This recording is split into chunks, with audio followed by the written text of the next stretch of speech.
একটা এ positive kidney দিয়া এক বৃদ্ধের প্রাণ বাঁচা।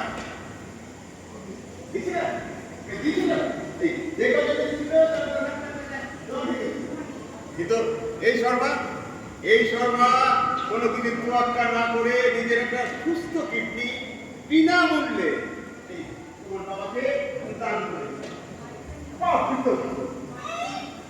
কিভাবে কৃতজ্ঞতা জানাবো? এই বলছি যে বাবা তুমি চুপ করো, আর আরেকজনকে বলছি কোনো এই মহৎ কাজ করে না, ওই ঢাক ঢোল পেটাতে না। কাকে বোঝাচ্ছিস মা? আমি ঠিক বড় কাজ করি, কখন জানি এই আমরা কি কাজ করবে তা জানতেই পারবে না। এই আপনি যে শীতে ভেঙে বসে এটা কজন জানে? মিথ্যে কথা, একেবারে মিথ্যে কথা। সাধু জ্ঞানী ভিড় সাধুর মতোই পবিত্র।